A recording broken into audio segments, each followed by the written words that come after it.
Time this year. And um, for this session, we're basically going to be talking about job search and career growth in remote workspace, right?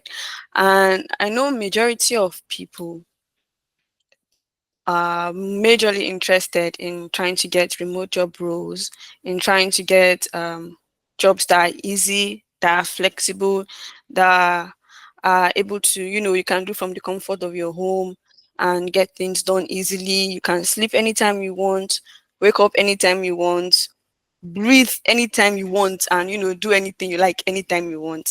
So I'm just going to be walking us through like the basics of what we need to know about working remotely, the difference between trying to work remotely, or the difference between working remotely and working on site.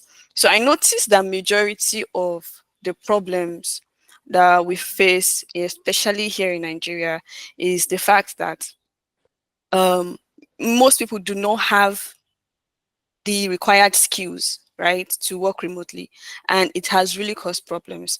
It has given we Nigerians, most times it has given us this name that, oh no, don't hire Nigerians because they don't have the skills, they don't have the resources like electricity, internet issues and the likes. I noticed lately we've been having internet issues. Just a second, please. Thank you. So I noticed lately we've been having serious internet problems, and it's not been like really good at all. Even this morning there was like serious internet fade and all that. So today we're just going to talk about understanding remote and freelancing, also understanding how it correlates with working remotely and working 9 to 5, the normal conventional type of jobs, right? And we're also going to talk about our cover letters and CVs, our resumes, what we need to know about cover letters and resumes, and how it's different from the normal ones that we send to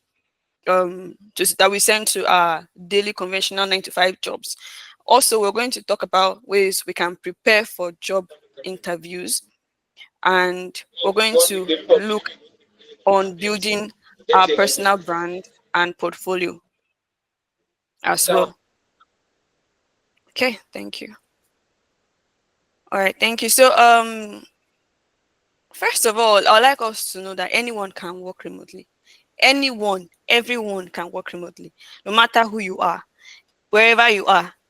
So long you have the basic requirements like internet, the resources like laptop, even your phones. There are some jobs that require you using just phones. So as long as you have these resources, you can actually work remotely from anywhere, anytime. On Christmas Day, New Year's Eve, in your room, in your restroom, in your anywhere, you can work remotely. Everyone can do that. There's no discrimination. Everyone, so long you have all the basic requirements and the resources, then yes, you're able to work remotely.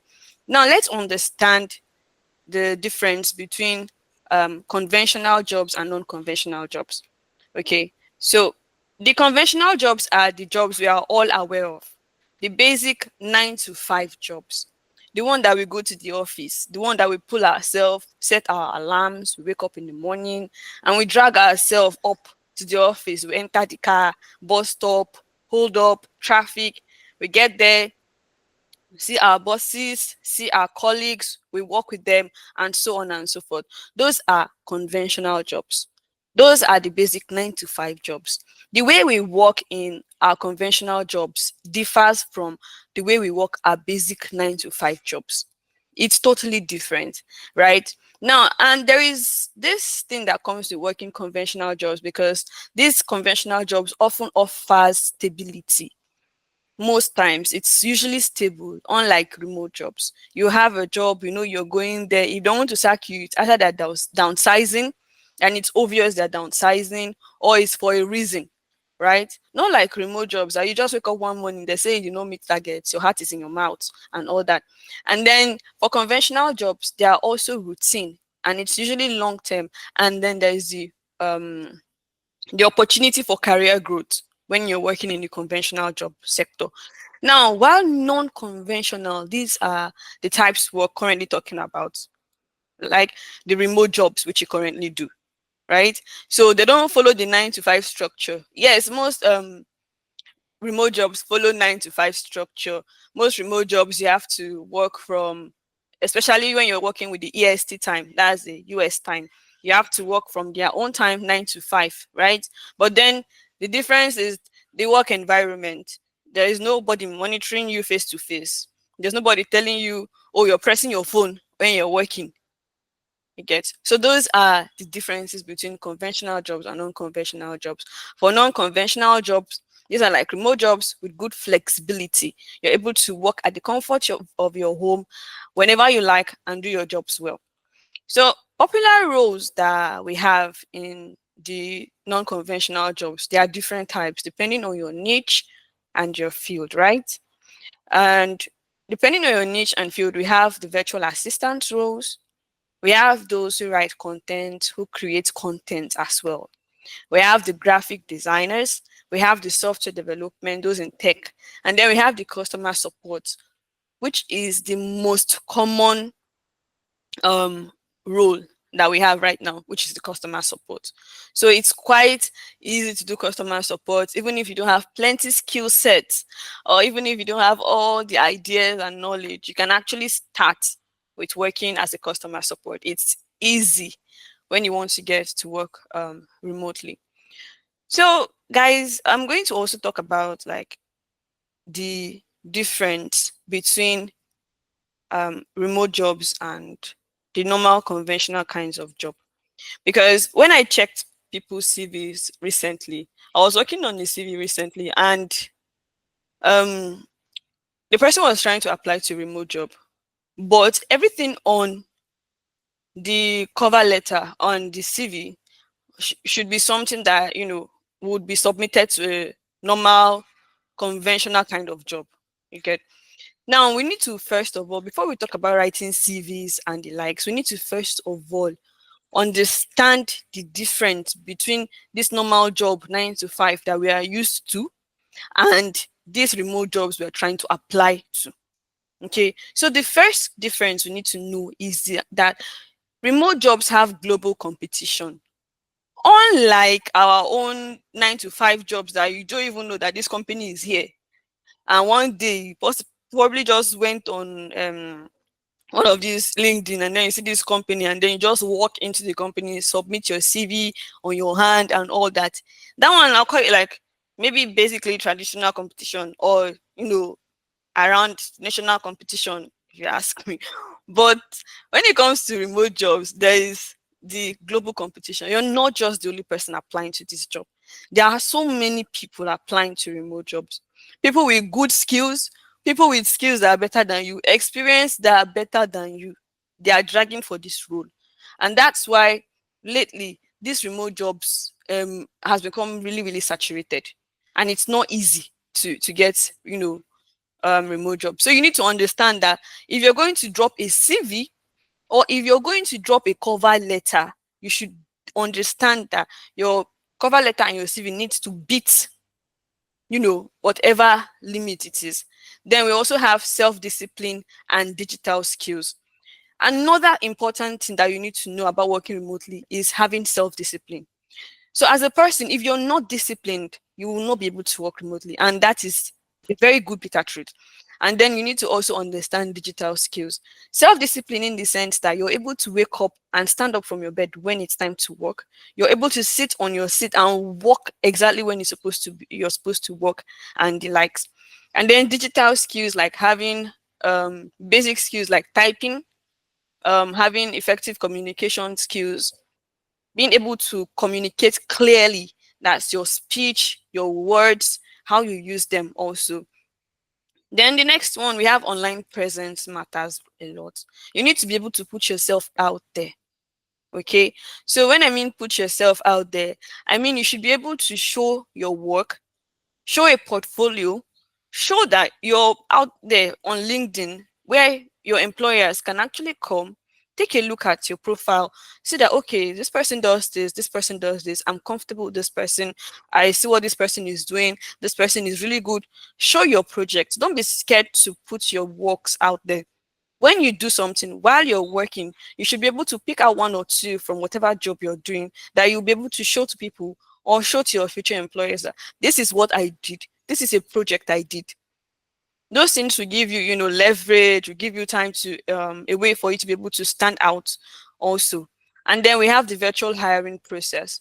The virtual hiring process is different from the normal hiring process we do, normal traditional process. The normal traditional process, for instance, you have to go to the office, right? You go there, you sit down. There's even one annoying thing that most companies do. They'll tell you to sit down. You sit down for like 2, 3, 4, 5 hours, and then they'll tell you they're testing you to see your patience level. Okay, so that's like one hiring process we have when it comes to traditional hiring process, right? So we need to understand that that is different from the virtual hiring process. The virtual hiring process, it's virtual, it's online, which means you need to be familiar with the tools they use for hiring and online meetings like Google Meet, Calendly, Zoom, and the likes. You should know how to use and navigate these things. Because when they say come and do meeting now, you're like, where do I come and meet you? How would you want to travel all the way to US or which other country to do? So it doesn't work that way. So you need to understand that virtual hiring processes are the hiring process that remote employers use. And you should be very good with that. You should have your laptop, you should have your good internet connections and your headset when needed. And then you should also be familiar with remote tools. Okay. So that is how to, get remote roles, the basic things you need to know for you to be able to easily acquire all these remote roles that are needed. All right, guys, please, do you have any question or any contribution so far? What we've talked about, please.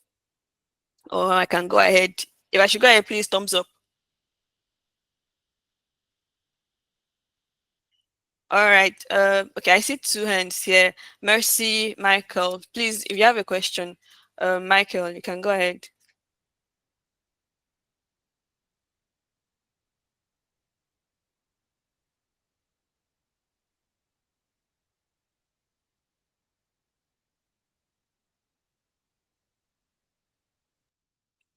Okay. Any question from it? Okay, thank you. Hello. Yes, please go ahead. Uh, Good morning. Good morning. Okay.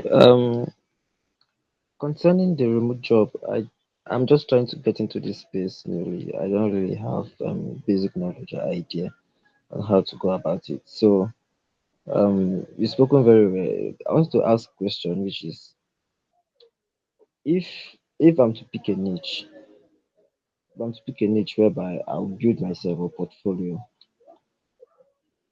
in terms of the remote job hunting and all of that. Um, is there any particular skill or basic skill I should start learning while growing the portfolio? Okay. Very nice question. So if you are to pick a niche, first of all, you need to understand what niche you're going into. So now there are so many skills that you need to learn in different roles and in different areas and different aspects, right? And because you want to work remotely does not mean you have to start learning all the entire nationwide skill set that is required. What I'll advise best is when you want to work remotely, first of all, sit down, check yourself, like your skill set, what you're good at, your knowledge, what you're able to handle, and maybe your passion as well, you know. And when you check, you pick, choose out, like go online, check out all the jobs, all the career line, all the basic remote jobs that are available in regards to your own skill set or what you find interesting to do. Once you're able to identify this job or this path you want to take, then also check what are the basic skills that I need to know in order to work this job or in order to work this role. You get? Now, once you identify your job, you begin to identify the basic skills that you need. And once you get these basic skills, you start learning them, the important ones first, one after the other. Now, once you start learning the important ones, you start trying to put yourself out there to jobs or to even volunteering to people who need this role. If someone put a job posting and say, "Oh, okay, so let's imagine you want to work as a web creator, that's a web designer, right? And you don't have any knowledge on web design. But because you know that you want to work remotely as a web design, you go online, You know, Google is our friend, YouTube is our friend. Anything you need, it's on there. You go online, you browse the basic skills that you need to know, or the things you need to acquire to become a pro web designer, right? And then they'll list it out for you. Go through them, check for the important ones, check for the beginners, and then you start taking courses, start taking lessons, start learning these things one step at a time. And when you feel that you're good enough, or you're good at to an extent or to an average level, you can go ahead and start applying to, jobs. Or when you see someone online, there are so many roles out there like that needs volunteering. You can volunteer to be someone's web content creator or web designer. Once you volunteer, you get accepted, you use that process to practice and deliver. Okay. So another thing I know is you need to be disciplined when you're doing that, and you need to be consistent, because the more you keep doing this, the more you keep learning, the more you keep practicing, that's the better you become at whatever role you are. And then you start applying to bigger roles, bigger jobs. And in no time, you see yourself working remotely and doing very well. I don't know if that answered your question.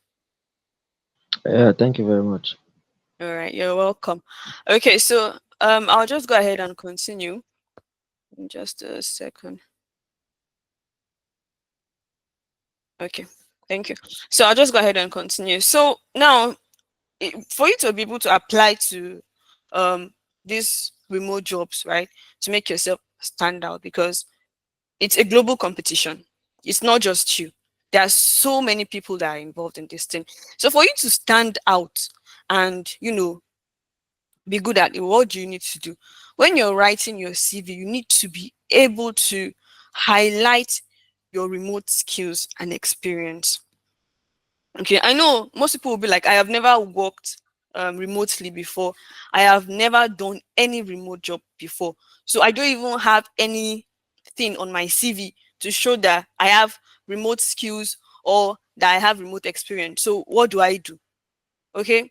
So when you find yourself in that kind of situation, there's no big deal. For instance, if you've worked a 9 to 5 job where you did front desk administration, as a front desk administration, there are some roles or tasks you've done that when you want to work remotely can also go in for you. So you pick it, for instance, attending to customers' concern. When you are the front desk person, you get to attend to customers' concern, right? Which is one experience that you need to highlight, because if you're applying to a remote job for a customer service rep, you need to also highlight that you've attended to customers' requests and stuff like that. So pick out the basic skills from whatever experience you've had, and create a CV for yourself that works or lines up with working remotely. Okay. And another thing is you need to learn how to pimp your CV also. Don't wait for anybody to tell you that you need to do this. You need to see, when you see a job description that tells you we are in need of this so and so person that knows how to use Zendesk, that knows how to use these tools, that knows how to do this and do that, how to use Excel and Google Sheets. All these things can be learned. All these things can be learned. It's okay to put it in your CV that yes, I have knowledge and idea of how to use these things. I've seen it. Go online, quickly practice and learn these things. You get, when you get the job and they ask you, just humble and learn, and just be learning. The more you're learning, you also learn outside the job, you learn. That's how you grow and you practice more, and get used to these tools. You don't need to tell them, oh, I don't know this thing, I'm not applying to this job. On your CV, you can write when they ask you, or on your cover letter, or when they ask you, you can say, okay, I am familiar with this tool, familiar with this, which means you know it, but you're not an expert in it. Okay. So don't be afraid. Don't be afraid to, put in these skills and the likes on your CV, highlight your experience, pick out the ones that you know will actually be very important and put it down there. Then the next one is optimizing for ATS. So there are so many keywords that you need to use for various job description, right? You need to use keywords like quantifiable results, increase remote team efficiency by 30%, and also don't say you led a team. Say I led a team of 100 people. Okay. If you want to say things like I made sales or I worked in the sales team, you can say, don't just say I worked in the sales team. You can say, I worked in the sales team and was able to increase sales by 30%, hereby helping the team to scale up their productivity and the organization to scale up their revenue. Okay, so now you've talked about the job, this your job or an experience you have. You've talked about what that experience did. You talked about how you use your skill set to bring revenue to the organization, which is what most companies are looking for. So imagine you're able to tell them what you can do with numbers. Use numbers, quantifiable numbers, put it in your CV, and even during your interviews, do that as well. Okay, so don't just say I worked in the sales team. No, say I worked in the sales team where I was able to bring in sales by 30%, increase sales by 35%, increase customer retention through sales by 25%, and so on and so forth. Okay, and then personalize your cover letter. When you're personalizing your cover letter, if you're going to put the person's name, add dear ma, dear sir. Oh, sorry, add the person's name, dear hiring manager, address it, then use a strong hook. Talk about yourself, talk about your skill set, talk about the problems you've solved. Don't just, and also personalize your cover letter based on the job description.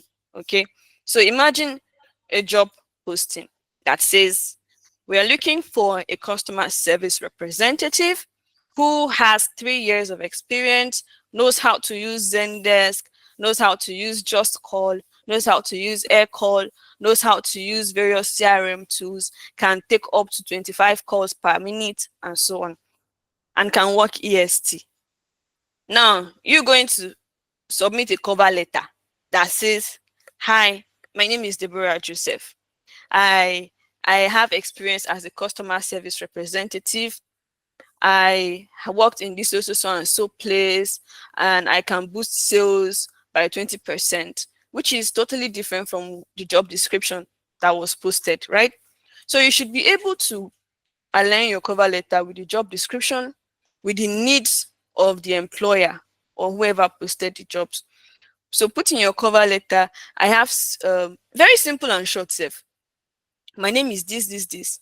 I have customer service experience of over 2 years. I have great skills in communication, active listening. I also know how to use the Zendesk tool and this so and so tool. I am very, if you're not good with Just Call or Air Call, you can say I am very familiar with Air Call and Just Call. You get, and other tools as well. So always personalize your cover letter to align with both the job description and your experience. All right. Then the last one, include a very strong presence. So put in your website. If you have a portfolio, include your portfolio, include your LinkedIn to your CV or your cover letter, and your email address. Please, I've said this thing once time that when you're putting email address, your email address should not be anyhow email address. Those their email address that you see that will not look professional. You see email. I don't know if there's anyone that comes to my head right now. Okay. You read emails like yo pretty young 27 gmail.com. So there are emails like that, and it's funny because no, you're trying to look for job, professional job. You're trying to, and you're seeing pretty young, pretty, pretty Priscilla is okay, but so you get like make sure who is Big Daddy Mark. So make sure that your email address is very professional when you're trying to send. Create a professional email for yourself. Your first name, your last name, and a phone number. Make it professional. Make it straightforward to show how serious you are. Okay, so now let's see. Crafting your CV and cover letter. I'm not going to like go deep into it, but these are links. I'm going to add these links to our resources that we share with us in a bit. Okay, so we can go ahead and take a look at these links as well. Let me share this tab. So this is a website that shows us some CVs and how a CV should look like. So this, for instance, is a CV for a customer service representative. If you take a look at it carefully, you can see that it goes straight to the point, your professional summary, your work history, your address, what you've done. You can see also that there are numbers here, right? Cross-trained over 150 staff. Then you say achieve a customer satisfaction rating of 95% within 6 months, exceeding the corporate target. Now, if I am an employer and I see this kind of CV, I'll hire the person because this is what I want as well. Like, I want my company to boost sales, and this person said she did it. What I am going to do is call this person for an interview and hear the person. How did you boost sales? Because, oh, another thing is be ready to defend what you put in your CV as well. Be ready to think outside the box. When they call you for interview, be ready to talk. Don't be scared of anything. Just say it. Like, learn these things. I once had an interview to train some people, and in my CV, I wrote that I trained some certain number of people, which cost like 25% retention rate on the organizational staffs, right? And the guy was very impressed when he called me for interview. The first question is he asked me is explain and define what you mean by causing a 25% retention rate in the organizational staff um people. And I'm like, okay, this question is hard, but I don't know where to put it. I've never tried it before.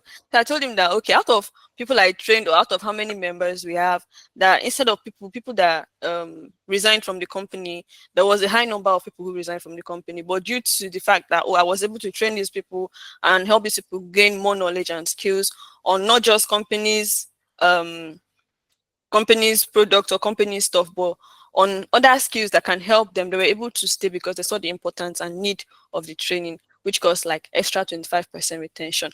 I may not have explained it well, but because I was able to defend that number, it was okay.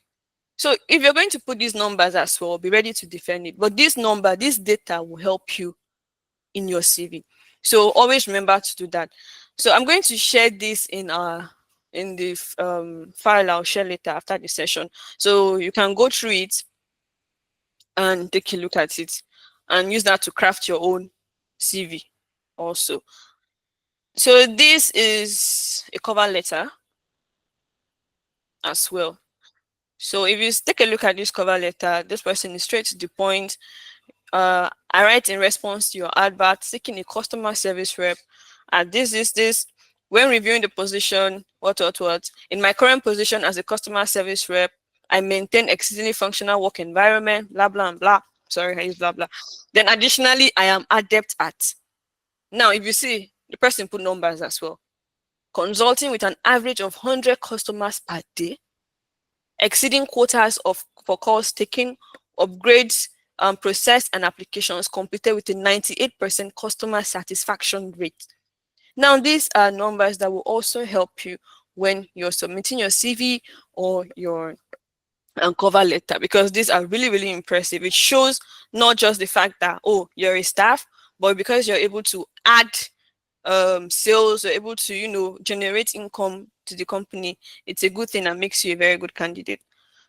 Okay, so before I move to the next slide, do you have any question or anything else you want me? Any question at all?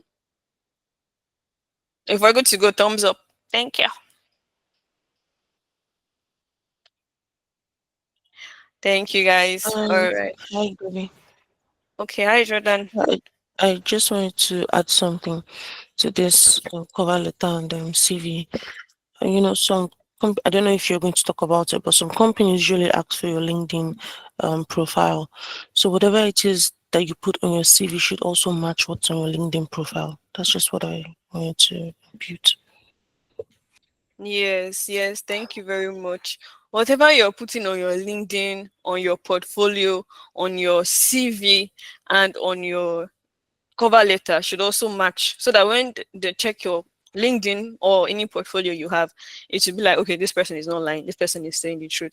So now that's why most times I have a friend that when he wants to apply to one job, he goes and change his CV, he changes his cover letter, he changes his LinkedIn, changes everything before applying to the job. When he wants to apply for another one, he will change it. If he doesn't get that one, he have to change again. So these are the sacrifices you make when you really want something, anyways. But That's how it's supposed to be. Make sure you put in the effort. You don't use one cover letter and one CV for all jobs. You would always change them. Make sure it aligns with the job description and what the employee wants. Okay, guys. So, um, let's just go straight into this. Preparing for remote job interviews. So there was one session we had, the first session we had this year, no, end of the year, what, and most people complained of having internet issues. It was Felix that mentioned, was able to talk on that day. Felix said, if on a normal day we say join meeting or join this session, and then you start saying, I have internet problems, I cannot join. Sorry, I cannot on my camera. I don't know what to do. Those are the minor problems that we think are minor, but can be major and cost us jobs. If you want to work remotely, there are so many things you need to do. Now, let's just talk about preparing for remote job interviews. Before you apply to a job or before your interview date, make sure you go online, research the company and the roles that are available there or the role that you're applying for. Check the company on Glassdoor, make your research, check out what the employers and the employees have said regarding the companies. Then on your own role where you're applying to, go online, look at your role, look at what is required of you. Then also look for basic questions that can be asked on your role. Okay? Then you practice them.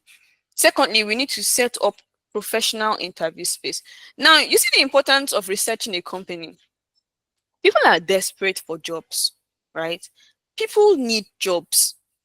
Very People are in need of jobs, and most people know this, and they have made it their life agenda to scam people, not just scam you of money, but as well scam you of maybe your information, your data, or use you as well to gain business for themselves.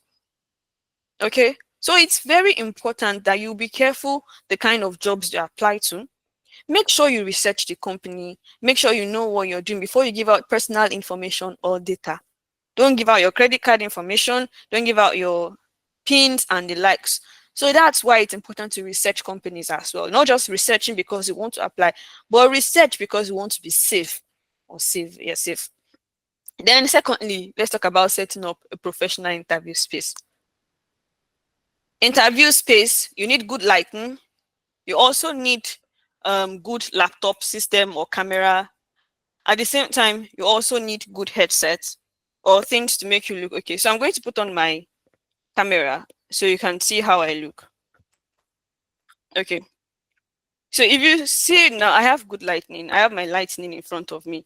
I have my work seat here. I have my headset also on as well. Because I know these are very important. I've had a meeting session where I was just chatting with the employer and he was like, send me your CV. I sent it. Do you have all this internet Wi-Fi? I said I have. The next thing he said was, can we have a meeting now? So imagine I don't have all these things. Where do I start from? Where do I start running to? Or who do I go call or meet and stuff like that? And I said, yes, we can have a meeting now. Then I said that he called immediately and I just put on my laptop, put on my lights and put on my headset. And he knew I had all the requirements or all the basic things I am supposed to have for the job. So that's why it's important to have these things. If you want to go into remote workspace, you should have all these necessary and basic requirements. You should have a laptop, you should have your lights, you should have your headset, you should have a mouse, everything you need. Even if you don't have it first because you're just starting, have the basic, which is your internet. Make sure you have straight internet. Have a laptop. Most people ask me, can I work remotely without a laptop? It's not possible. Maybe there are jobs that you can work with using your phone, but your laptop is very important. Try to get a laptop, even if it's not heavy one. Okay, yes, Felix. All right, so sorry to cut you off. Guys, if you do not have a laptop and it is absolutely necessary, like you're just starting, you don't even have money to start getting all of these things, There are remote hubs, like places that you can go and sit and work. Just now look for those places on ground so that if an opportunity like what Debbie just mentioned comes your way, all you need to do is just find your way to that place sharp. Pay them 3K per day or 5K per day. I beg, please, let's just have spare money. I know that, okay, not everybody has the money on ground, but to buy the laptop and the internet and all those stuff, but you must have like a remote hub near you. Get yourself to that place, do your interview, start working there for a while. You can even like do like a plan with those people and tell them, look, I'm just getting this stuff. We are all Nigerians, we understand. Some people they'll actually help out. You're going to pay them at some point, or you give them something on ground. Start from somewhere. I know somebody that has done it, and that's why I'm saying it. So it's not possible to start without anything. You can start like that, and then see how it goes from there. There's always a starting point. I remember even Debbie knows that I started with small MiFi, just one that Airtel 5K MiFi. That's how I started. So guys, if me I can start with 5K MiFi, I beg. Someone else can still do something like that, and you'll do well by the grace of God. Thank you. Thank Thanks, you, Debbie. Felix. Thanks. Okay, thank you. Can you hear me? All right. Thank you, Felix. So, guys, put in the effort. It's sacrifice. Oh, you cannot do things if you want to break through or break through. You need sacrifice, and you need to like put in the effort. It's not going to be comfortable most times, but you need to put in the effort. And another thing I'll talk is in your environment. Make sure it's quiet. You cannot work remotely when children are making noise. You cannot work remotely when you hear pa pa pa everything everywhere. If you have to lock your doors, lock your windows, do it. If you have to go and look for a quiet space, like Felix mentioned, a workspace, try it. If you need to go somewhere. You cannot work remotely when you have noise all around. It's not possible. First of all, you yourself personally need to be personally before you even say, "Oh, I want to work remotely." Then the third one, you need to practice common remote job interview questions. Go online and practice. Ask your friend to ask you questions. You practice, talk, keep practicing. And then we also have for you to understand how various remote tools work. I mentioned earlier, Google Meet is a tool we can use, like this Google Meet currently. So I used to have training, one-on-one training sessions I do. And before I start training, I ask my trainee to share their screen and show me their typing speed. Okay. So because of this, I'm like, share your screen. I don't know how to share my screen, right? I don't know how to share my screen and stuff. Okay, so now I have to teach how to share screen, how to use Google Meet. So you have Google Meet with you. You have Google personally as a person, right? When you go on Google, browse all these things. You have access to it. You have internet. Most of us stay online and watch reels from morning till night. Most of us do that. That time you use in watching reels, open your laptop, open your phones, browse how Google Drive works, browse how Google Meet works, and learn how to use all these things. Okay.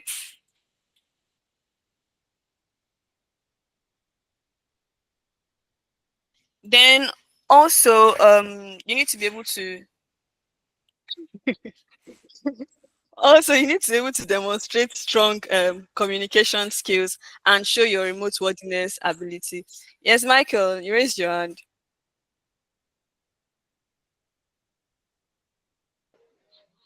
Sorry, that was a mistake. Okay, that's fine.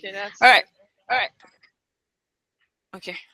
So you need to be able to demonstrate your communication skills and show your remote worthiness abilities. Communication skills, most employers interview you to see how you're able to communicate. They bring up talks and conversations on the call. You see someone just join your interview, you have interview, you're just there, tensed up, waiting for this person to come and join and start asking you question. And then they join, I'm like, oh my god, I'm so sorry for joining in late. I had a really busy day. I had to interview three other persons, and gosh, they were not what I wanted. Oh my god, and I have to travel to Ohio to another state. Now they start telling you things that is not your concern. What are they trying to do? They are trying to check how you're able to build rapport. They're trying to check how you're able to hold a conversation and how you're able to communicate effectively. Now they'll just be looking at you to see what you say. If you like, just keep quiet and hold faith like that. My dear, they are watching you. They're trying to know what you're able to do. So it's very important that you know how to communicate. When they start telling you how their day went, you try to join in. Oh, that's awesome. Oh, what did you do? Oh, were you able to do this? Were you able to achieve what you wanted to achieve? Were you able to meet this person? That way they're able to know that, oh, this person has this communication skills they're talking about. Okay. So on interviews, try to be free, don't be too tense. Just know that these people cannot beat you. Just tell them what you can do. Own it, own what you can do, and show that you have the ability to deliver what you want to deliver. Okay.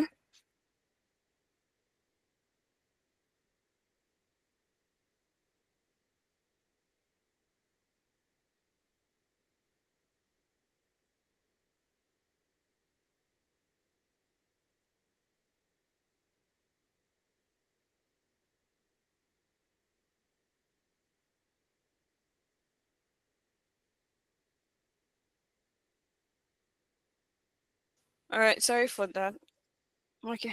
Thank you. Okay. So moving on. Yes. So moving on, we're going to just go through basic interview questions and the likes. Okay. So answering interview questions. What are the steps to answer interview questions? Step one, listen carefully, right? Don't be quick to answer questions. As they're asking you, analyze your answers. Like, go through your brain, go through your head, think outside the box. What is this person trying to say next? You get? What instance is this person trying to create? Now, when you're listening carefully, that same way you're able to picture yourself in that situation the person is trying to create. I don't know if people do that, but I do that. When I'm in an interview and you're asking me questions, what I do is I listen. And while listening, I try to picture myself in whatever scenario you're trying to create. So, for instance, I tell you, have you ever handled a very angry customer before and all that? Now, I put myself in that situation. Okay, have I really handled a customer that was angry before? If I see that I have never done that, then I picture myself, okay, what will I do if I have to handle a customer who is angry? And that's how I answer the interview question. Okay, there are some questions they'll ask you that you have no idea, but then try picturing yourself in that scenario, in that box, or in that situation, and you should be able to think outside the box and give a response. You may not give complete response, right? But you should be able to drop one or two response. So always listen. If you did not hear clearly, ask them, please, what did you say? Or please, can you come again? It's very simple, it's very polite. There is no in asking. Then structure. In some instances, you have to structure your responses in a very good way. Okay. So I'll talk about the STAR method on our next slide. It's a method you can use to answer interview questions. I've posted a video link of that in the group chat, but I'll share it again. Then be concise and relevant. Stick to the point. Don't go off board. Don't start beating around the bush. Have you answered calls with angry customers before? Yes, I have. Can you tell me about the experience? Yes. So one certain time, a customer called in to talk about the order they placed, which they did not get on time. So I had to, escalate. First of all, show empathy. Go straight to the point.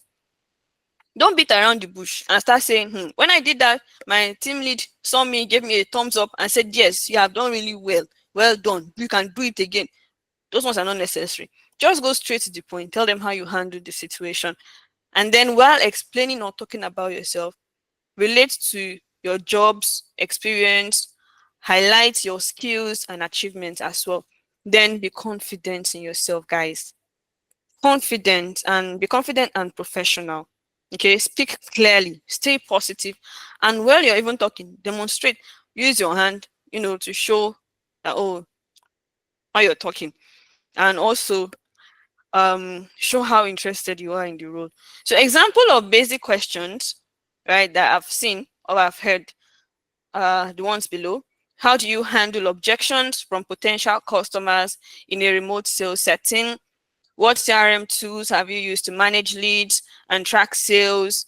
How do you handle an upset customer through chat or email? What tools do you use for scheduling, email management, and task tracking? And how do you handle confidential information while working remotely? So these are basic questions. Please, from this question, is there anybody here that can answer maybe one for us? Let's see how you will give a response to this question as an interview question.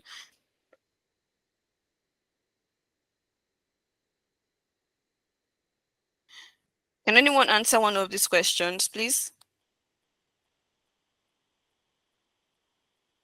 Don't worry, you don't need to have it correctly. Just answer.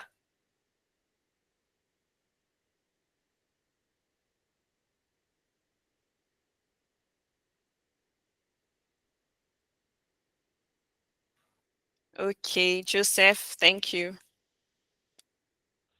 Okay, good morning, everyone. So I would let me take on the have you ever handled an angry customer before? So clearly, as you said, I'll say yes. Then how did you go about it? Okay, first of all, I showed empathy that I understand why the person is feeling that way and I sympathize with them. Then I also showed that we are working on it. Clearly, okay, I apologized after that we are sorry for the issue. And then I told them to calm them down. I told them that the issue will be resolved as quickly as possible. And then that's basically it, I think. Okay, good. So now let's imagine me and you, Joseph, we're in an interview session right now. Okay? We are both in an interview. I'm your interviewer, you're my interviewee. You want this job. But I'm asking you right now, Joseph, Mr. Joseph, have you ever handled an upset customer through chat or email before? Yes, I have. Okay, can you tell me about your experience and how you handled the customer? Okay, so a customer called, um, telling me that they were upset. They had made an order for a product and it was meant to be delivered 2 days ago and it had not been delivered. So the first step I did was to acknowledge the customer's complaint that yes, I do hear you, and apologized for the lateness in delivery. It's not regular practice for the company, right? And then we are on the issue. They should please be patient, and I would make sure that the delivery is delivered as soon as possible and communicate the date and time at which it will be delivered. So they should just calm down. They should just chill. Right. That's how I go about this, I think. Okay, so if I was your interviewer, you tell me to calm down. And you tell me that you told them to calm down and just chill. Okay, I'll tell them to exercise a bit of patience. We are thank sorry, but they you. should have a bit of patience with us, and Well done. we are appreciative of them patronizing the company, right? And something like this will make sure it doesn't happen again. Again, all right. Thank you very Um, much. That was a good try. So now that's another thing. You must make sure you always speak professionally. Okay.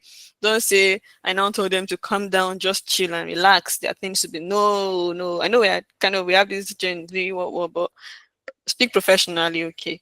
So every word you say, make sure you're professional with it as well. Okay. So thank you for that. So we're going to I don't know why you picked that, but that's one question I want us to look at for using the STAR method to answer. Now, how do you use the STAR method? If you take a look good at my screen, the STAR method tells us that it's been broken down into situation, task, action, and result when answering the question.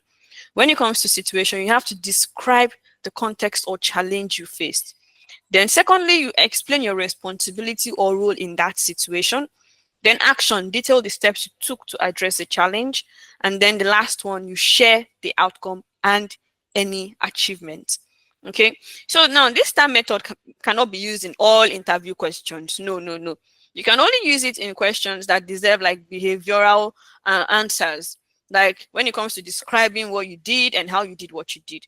So example, these are two examples. The first one is a good response and the second one is not a good response. So the first one, how do you handle an upset customer through chat or email? It says, I handle upset customers with empathy, and quick responses, acknowledging their frustration and reassuring them of a solution. I investigate the issue, provide a clear solution, and offer a goodwill gesture if needed. And throughout, I keep my tone calm, friendly, and solution focused to ensure they feel heard and valued. Now, the wrong way to answer this is I just try to reply as quickly as possible and let them know there is nothing I can do if it's out of my control. If they keep complaining, I might just pass it to a manager or ignore it if they are being difficult. Some customers are just never satisfied no matter what you do. So that's a wrong way to answer questions like this. Okay. All right. So now, just a second. So I'm going to show us using the STAR method how to handle questions like how do you handle an upset customer through chat or email. So the first thing to do is this in the STAR method is to talk about the S, which is the situation. Tell us about the situation that happened. Now the interview is here. How do you handle an upset customer through chat or email?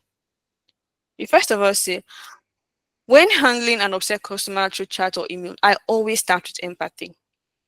So one time, a frustrated customer once emailed me about a delayed order demanding a quick resolution. Now you've mentioned the situation, right? You've mentioned the problem. The next step to do is talk about the task, which is the T. What did you do? When this customer messaged you, what did you do? Now, when this customer messaged me, my goal was to de-escalate the situation, provide a clear explanation, and offer a solution that would leave the customer satisfied. Okay, now you've told us the situation, you've told us what you're expected to do, and then the next thing is what? To talk about the action you took, which is A. This is where you now list out your skill sets and tell them this is what I am capable of doing. I responded quickly and empathetically, acknowledging the customer's frustration. I apologized sincerely and explained the cause of the delay. I provided a realistic update on the delivery and offered a small discount. And then I kept reassuring with a friendly tone, ensuring the customer felt heard and valued. And then at the end of the day, what was the result of what you did? Which is the customer appreciated the response, accepted the solution, and even left positive feedback. This approach helped me build trust, loyalty, and gave me a good CSAT rating. Now, this is how to handle an interview question. You talk about the situation, you talk about the task, you talk about the action, and you talk about the result. Okay. Now, this STAR method is not in all scenarios. Oh. Don't say, how are you? You now say, situation. I was once sick. I nearly fainted. Then you now talk about, then I ran to my mommy and they took me to the, no, no, no, it's not all questions, please. It's in basic question, in some questions that require you to show examples and scenarios. Okay. So, let me move to the next slide. Building your personal brand. So this is our last slide. Please, so far, is there any question or anything? Or let me just finish up before you ask the questions. If we're all good, please thumbs up. Thumbs up.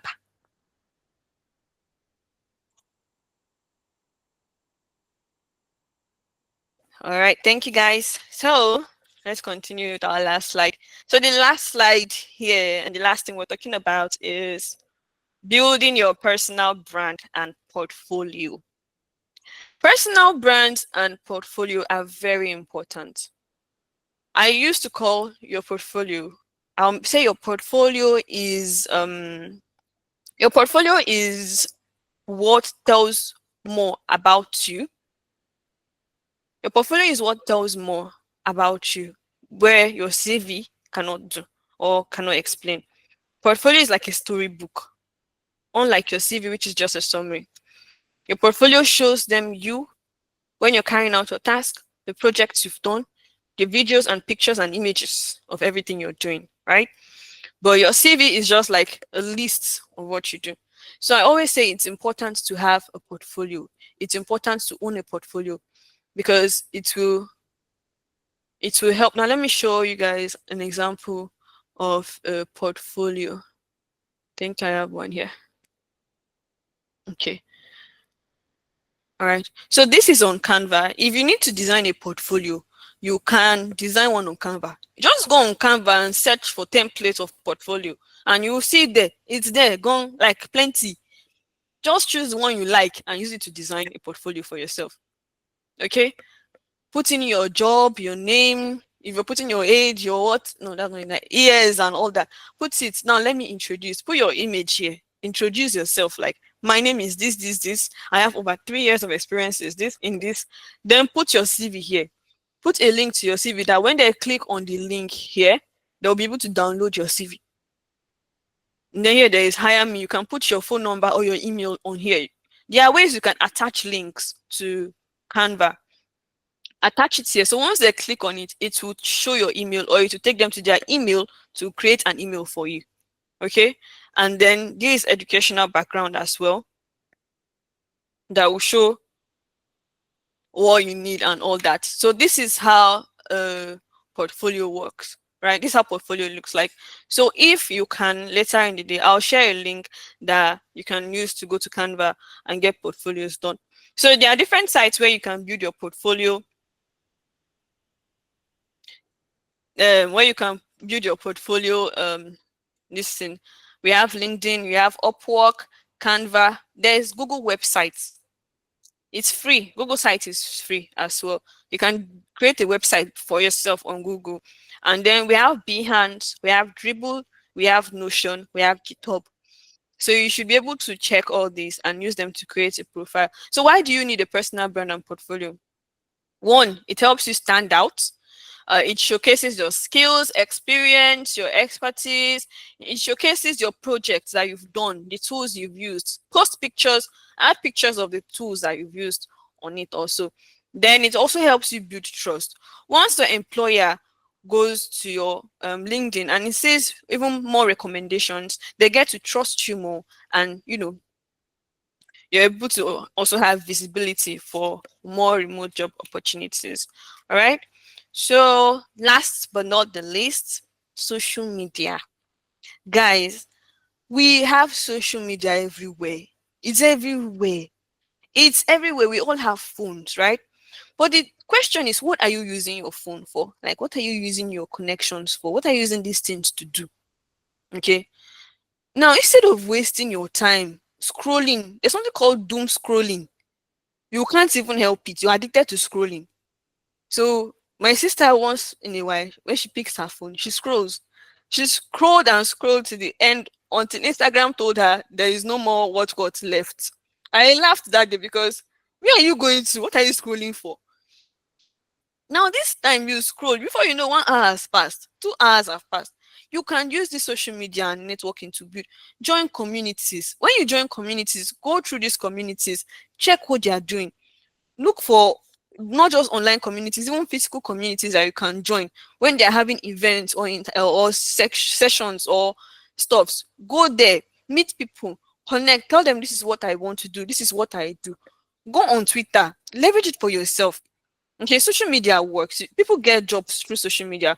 Just go look at different remote job sites, check their careers page, and try applying to jobs there. So they help. And when you are applying to jobs or posting things as a remote worker or freelancer, hashtag your jobs, hashtag your things. If you're posting on LinkedIn, hashtag remote work, hashtag sales, hashtag customer rep, and etc. So those hashtags also help you build your visibility, build your networks, attract people as well. Okay, and you'll be able to um easily get recruiters or clients and the likes. So you'll see, I've gotten people on LinkedIn that message me directly to work with them because they saw my profile and they're like, okay, you have what you put on your profile is what we need. I see that you have this so and so skills. Please, can you join our company and do this with us and do this for us? Okay, so you need to be able to use these things. I know most people say LinkedIn is overhyped. It's true. If you go there, you feel faint because you see achievements that you don't understand where people are getting it from. It's very true. But you personally also go there, build your brand on there, and try to, show yourself, show your skills. Don't hide it. And who knows, you get jobs there too. Okay, guys, so that's it for today. So far, so good. Do you have any questions, or is there any clarity, or Any side you guys want me to still talk on a little bit before we go off?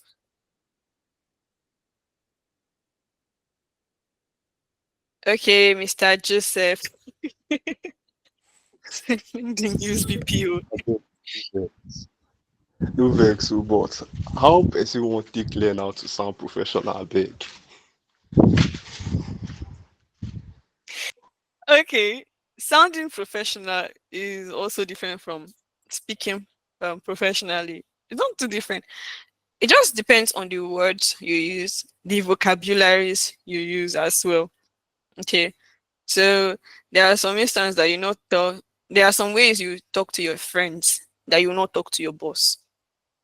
There are some words you can use with your friends that sounds cool and fine, but you cannot use it with your boss. Okay, and that's where communication skills come into. When you're working remotely, there are some ways because people misread text a lot, right? So when you're working remotely, you should know how to type. You should know the words to use and which place to use each word. So that's just how to sound professional. Okay, there are some words you will not say that don't make sense, even if it makes sense with your friends, but you can't use it with your boss. Just like this interview scenario we had, where you said you now tell them to chill and cool down and all that. You cannot use those words when you're in an interview. You can just tell them, and I told the customer that this will be resolved and everything will be sorted out. That's all. I don't know if you understand what I'm explaining, Mr. Joseph. Yes, I understand. Thank you very much. Okay, you're welcome. Adekunle Victor. Sorry, hi, baby. Yeah, good Oh, morning. hi, Jordan. Sorry, just to add to sounding professional. Hi, Joseph. So there are things you should avoid saying when you're speaking to people. Avoid filler words, the kind of thing. You don't say it when you're trying to sound professional. And also try as much as you can to avoid interrupting when people are speaking. It helps you one improve your active listening skill, and it can help you address the concern and make the person at least feel like they've been heard and they've been understood. So these are ways that you can also improve in sounding professional.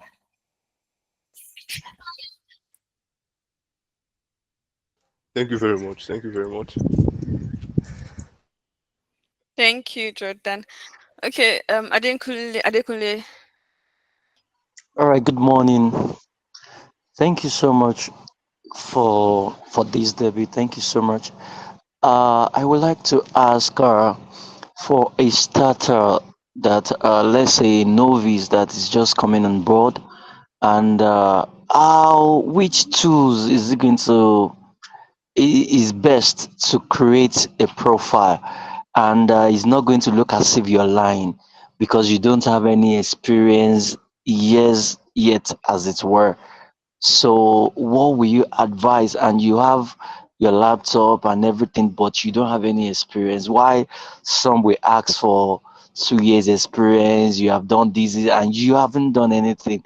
Which of the tools that you have really outlined will be able to use to create a profile, since this person is just coming on board and doesn't know anything yet? That's just my question. Okay, I think I understand your question. So you're trying to say that, okay, let's say for instance, you want to create a profile, but your profile may not be full or look too catchy because you don't have lots of experience, right? Yes. Okay, so you can still use LinkedIn. I think LinkedIn is a good way to start. LinkedIn, you just make sure you put your headlines, make sure you put what you do. LinkedIn is a very good way to start, right? Then ask your friends on LinkedIn to put recommendations as well for you. So when you may just have two jobs, but when you put those two jobs on your LinkedIn profile, make sure under it you outline what you did on those jobs. It may not be much, right? But it's going to show a detailed listen for you and it's public. So you can also ask your friends on any jobs you even done. Okay. Even if you've not done jobs, you can ask your friends who know you, or people who knows you, or people you've worked with, one or two things, to put in recommendations for you on LinkedIn. Okay. So now, if I come on your LinkedIn, I see your headline tag is saying something as customer service slash sales slash this. Okay. And then you also put open to work. And then just put in your previous place of experience, maybe one or two, and the things you did under it. Make sure you outline it very clear and concise. And then look for people that will recommend you. Then on those things, I know on LinkedIn, let me just quickly share what I'm saying.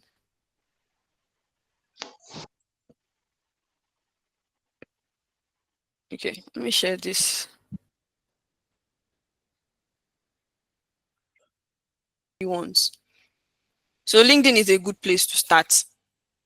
All right. Then get people to put recommendations for you as well. If you scroll down my LinkedIn page, I have recommendations there. So get people to recommend you. They'll tell you, oh, this is a red talent. He's really good at what he does, and all that glamorous stuff. I don't know if that helped.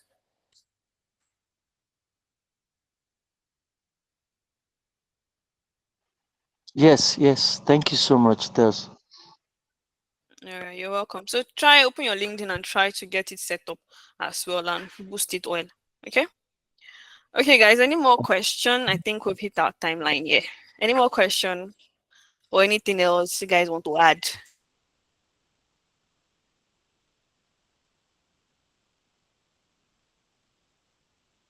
Okay, I think we're done. So, guys, I'm going to share a link to the little resources I put for us, and I'll be adding more resources to that link, so you can all view it and click on the links there. So I'll add more resources to it later, and maybe subsequently, if you need anything, you can just go there, click on the link. It could help. Okay. So I'll share that here on this chat here. So just go through the link and bookmark it. Just bookmark it down. So I'll be adding new um tabs and new stuff to it. Consequently, what's that word? Whatever. Just I'll be adding this stuff to it so you guys can go through it and okay, continue. And Jordan said, please be prayerful too, because last, and God still the runner. So guys, I think that's all. If there's no more question, we've hit our mark 11:11. So thank you guys, and if you need anything, please do well to message the group. If you have opportunities to share that legit, please also do well to share with the group chat as well. And God bless us. Thank you. All right, guys. I think that'll be all. Do have a lovely weekend and enjoy yourselves, please. Guys, bye. Bye. Bye, guys.